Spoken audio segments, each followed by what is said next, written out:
Assalamualaikum warahmatullahi wabarakatuh. Selamat pagi semuanya. Yang saya hormati Bapak Zakifah Ma'aulia selaku dosen pembimbing mata kuliah pengantar manajemen, dan yang saya sayangi teman-teman semuanya. Di dalam video ini kami dari kelompok 6 ingin mempresentasikan hasil diskusi kami tentang marketing manajemen. Sebelumnya izinkan saya untuk memperkenalkan anggota kelompok kami. Yang pertama ada Ardini Afifah dengan NIM 081. Yang kedua ada saya sendiri, Hapsari Anissa Kurniawati dengan NIM 104. Yang terakhir Amelia Ayu Nur Hidayah dengan NIM 107. Langsung saja kita masuk ke materi. Yang pertama, pengertian marketing manajemen. Marketing manajemen atau manajemen pemasaran merupakan analisis perencanaan, implementasi, dan pengendalian atas program-program yang didesain untuk menciptakan, membangun, dan menjaga pertukaran yang menguntungkan dengan pembeli. Sasaran untuk mencapai tujuan-tujuan organisasional atau tujuan-tujuan perusahaan. American Marketing Association mendefinisikan pemasaran sebagai aktivitas yang mengatur lembaga dan proses untuk menciptakan komunikasi, memberikan, dan saling bertukar penawaran yang memiliki nilai atau value bagi pelanggan, klien, mitra, dan masyarakat pada umumnya. Fungsi marketing manajemen sendiri yaitu ada 5.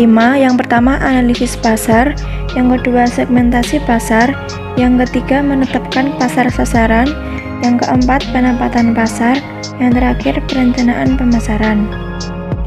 Adapun tujuan marketing manajemen, yang pertama menciptakan demand atau permintaan, yang kedua meningkatkan keuntungan, menciptakan pelanggan baru, memuaskan pelanggan, yang terakhir menciptakan produk yang baik di mata publik.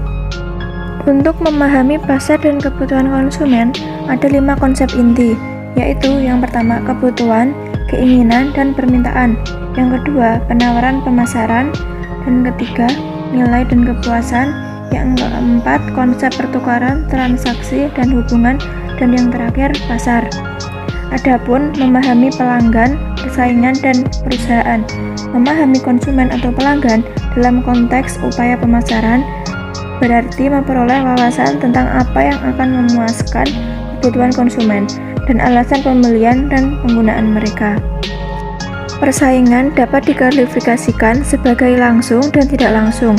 Persaingan langsung mengambil tempat di antara penjual komoditi yang sama, sedangkan persaingan tidak langsung mengambil tempat di antara penjual komoditas yang berbeda tapi sama produk kelompok. Perusahaan harus mengembangkan pemahaman tentang konsumen dan potensialnya untuk melakukan segmentasi pasar dan pilih target.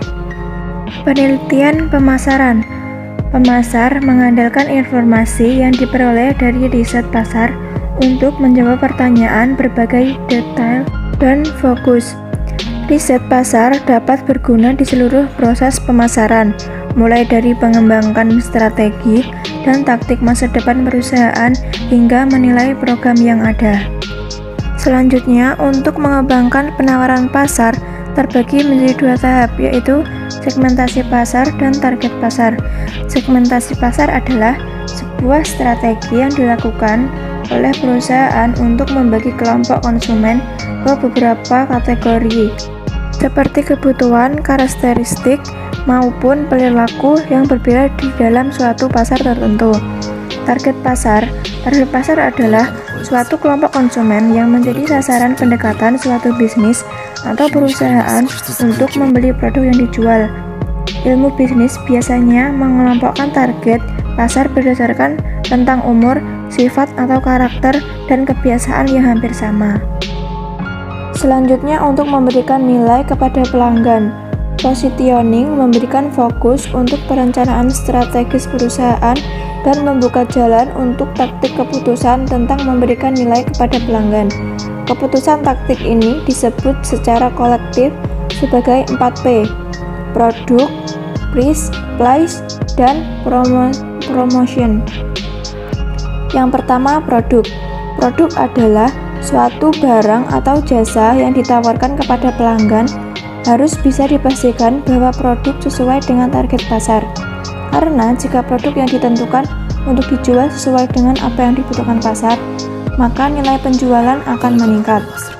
Yang kedua, price atau harga. Harga yang dibayar pelanggan untuk suatu produk jelas melibatkan harga pembelian dalam unit moneter. Keputusan penetapan harga harus sesuai dengan strategi dan tujuan pemasaran perusahaan secara keseluruhan. Yang ketiga, place atau tempat, yaitu distribusi.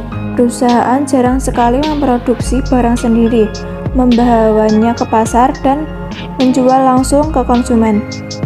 Yang selanjutnya, promotion atau promosi. Promosi adalah upaya untuk memberitahukan atau menawarkan produk atau jasa dengan tujuan menarik calon konsumen untuk membeli atau mengonsumsinya. Demikian yang dapat kami sampaikan. Jika ada kesalahan dalam memberikan materi, mohon dimaafkan. Kami cukupkan. Wassalamualaikum warahmatullahi wabarakatuh.